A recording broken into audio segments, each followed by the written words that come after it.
What's good, crypto? I'm your host, Marvin, here to bring you a daily scoop on everything going on in crypto this weekend, right? We saw all of our favorite cryptos go on sale for Black Friday.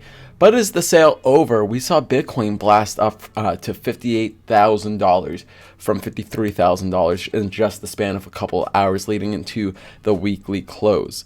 But I don't think we're out of the woods just yet. I'll tell you exactly where I think we are, where we're going. And this, again, is just my opinion. None of this is financial advice, all that good stuff. Monday through Friday, we come here to educate ourselves when it comes to investing in crypto to make life-changing wealth. None of this financial advice, as previously stated, just pure entertainment and speculation. Make sure to do your own due diligence and research. And make sure to sign up to Celsius, earn $50 in Bitcoin with a deposit of $400 or more in USDC. Earn that passive income with staking your crypto. It's ridiculously easy. Follow me on TikTok and Twitter at Crypto by Marvin, and on Instagram at Media by Marvin to support my art. Let's jump in. I want to share with this meme first. The pain never stops. You just get more and more used to it. It shows a girl stabbing a guy with a knife, and he goes, "You can't hurt me. I'm invested in crypto." Sometimes I feel that way as well. I'm not going to lie. After this year, I feel like desensitized to volatility, or I've just gotten better used to it. I don't really panic. I see it as buying opportunities because anytime it goes down, we know what happens afterwards. There was a meme that was going around the other day that said Bitcoin, when it's at its dumpiest, is right before it's at its pumpiest. And we saw that dump happen, on Black Friday with the news of the Omicron variant. And typically when we see those kinds of events, we see them as good buying opportunities because that's typically what happens. Looking at the fear and greed index, we are at fear today. Yesterday we were at fear 27, and I believe on Friday we were at 21 extreme fear. Typically we hang out around this for a couple of days, maybe a week, and then we blast off. We can see that happen back in September when Bitcoin hit down to 40,000, 39,000, right before it blasted off. We did get a double bottom of 21, then we hovered around a couple of days, we got up to 33, similar to where we are exactly. If we are actually forming the exact same thing as we did last month, we hit bottom at 21, which was on Friday. We got up to 27, which we did on both November 28th, this Saturday, and then September 23rd. We got up to 33 on the 24th, which was our relief rally. The 24th of September, we were at 33. And then yesterday, today, Monday, we are at 33. So will we kind of slump back down, revisit extreme fear, which means we will get another retest of 53,000? We will wait and see. I personally think that Bitcoin really needs to start moving up. I mean, if we are looking to kind of do what we did early in September, that means we will have to go back down. We are going to have to revisit extreme fear before blasting off. Does it necessarily have to happen? No, nothing has to happen. But if we take a look at the overall market, we're up a little bit today. We're up 5% on the overall market cap, 2.57 trillion. Bitcoin at 57,164, Ethereum at 4,300, Binance Coin at 620, Solana over 207 or at $207. Cardano at $1.58. That's like such a crazy deal. It's literally like 50% off since its all-time highs. If we keep on going down, XRP under $1, Polkadot at $36. That's a good deal. Dogecoin at 22 cents almost. Avalanche at 111. That's just been a beast. Crypto.com at 75. Terra Luna has been holding very well at $48. Polygon at $1.72. Chainlink at $25. That's a good deal as well. But everything is pretty much kind of like even keeled. VeChain at almost 12 cents. You could have bought it at 10 cents a couple days ago. But everything is starting to recover. Again, things are starting to get good movement. KuCoin is up today. Stacks is up today. Tezos is up. Qtum, PancakeSwap up 10%. Overall, things are looking better. There's way more green than red. The only things that are kind of on sale are AMP, but it's hard for me to like talk about AMP because it's at 6.5 cents, but you could have bought it at like 4 cents just a couple of weeks ago. Everything that's on sale right now is basically anything that pumped. And right now, the top things in red are AMP, Basic Attention Token, Elrond, Filecoin, and Anchor, but all of these have ran in the last couple of days, with the exception of Filecoin. but everything else has pumped up. And honestly, like 10% for AMP, 5% on basic attention, and 1% on Elrond, those aren't great deals. Like, all of these have really jumped up. In terms of winners, I mentioned Stacks, Tezos, KuCoin, lots of random ones in my opinion. But let's talk about what's going on in the price action. Right now, Bitcoin is sitting at $57,056. Let's throw on some indicators. Let's put on our MACD, see what's going on. And let's take a look at this at RSI. And let's take a look at, actually, I don't want the stock RSI. We just want the RSI, Relative Strength Index. And let's look at the Bollinger Bands. Bollinger. Here we go.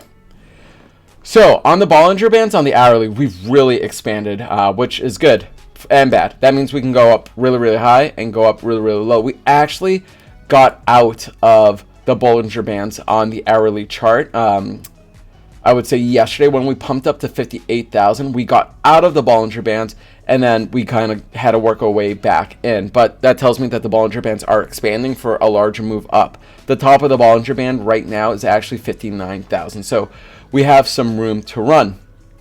And then if we look at the hourly MACD, we are converging a little bearish, but nothing too bad. And we can see a little bit of bearish divergence. We're kind of we really need to break out on the hourly. But on the 4-hour chart, we're actually looking pretty fine. We're actually at the top of the Bollinger Bands, but those will also expand. On the 4-hour chart, we are pretty bullish on the MACD, which is looking great. And we have an uptick on the 4-hour chart, so we are still not in oversold territory yet, which is really, really good on the hourly. But for me, I like to look on the higher time frames, which is the daily. And if we look on the daily, the Bollinger Bands are expanded massively. We can actually go up to $67,000. We really want to get over the 8-day EMA, which is really, really important. But we can see on the MACD, on the daily, we are starting to converge bullish. We can see that the MACD has ticked upwards. We have that elbow, and we can see the red lines down here on the MACD. The red candles are starting to get smaller on the daily. This means that, we are starting to get a little bit more bullish, which is fantastic. Again, I like to look on the daily and the 4-hour time frame. That just gives me a bit better macro picture of what's going on. But we can see that we are in this wedge on the RSI, and I would love for us to break out of it and break bullish. But we can see the MACD is starting to get there. The Bollinger Bands have expanded. We have a lot of room to run, which is fantastic on the daily. On the hourly, we look all right. On the 4 hours, we're looking great. We are breaking bullish on the 4-hour RSI. We have this wick up. So if we're able to get out of that, that would be fantastic. Right now, we have this double top structure. It kind of looks like a cup and handle. So if we're able to break up out of this cup and handle on the 4-hour chart, and you can kind of see that too. We broke out of the $53,000 region, $54,000 region, got all the way up to $58,000, got rejected from the Bollinger Bands, respecting it right now, and starting to build our way back up. We've been holding 50,000. I'd really like to kind of see us continue to get this, but a lot of people are saying we really need to get over $60,000. Why 60,000? 60,000 has been an area of resistance. It's also a psychological level. But we really want to get out of this, because if we take a look, that's where our first massive breakdown from 69,000 and we got rejected down to 60,000. And if we're able to reclaim 60,000, that would be incredibly bullish. And that's also where I believe the 8-day moving average is. So we really want to get over 60,000. And could we do that by the end of the week? I certainly do think so. Some positive news though. MicroStrategy has purchased an additional 7,002 Bitcoins for approximately $414.4 million in cash at the average price of $59,187 per Bitcoin. As of November 29th, they hold about 121,044 Bitcoins with an average price of $29,534. That is insane dollar cost averaging.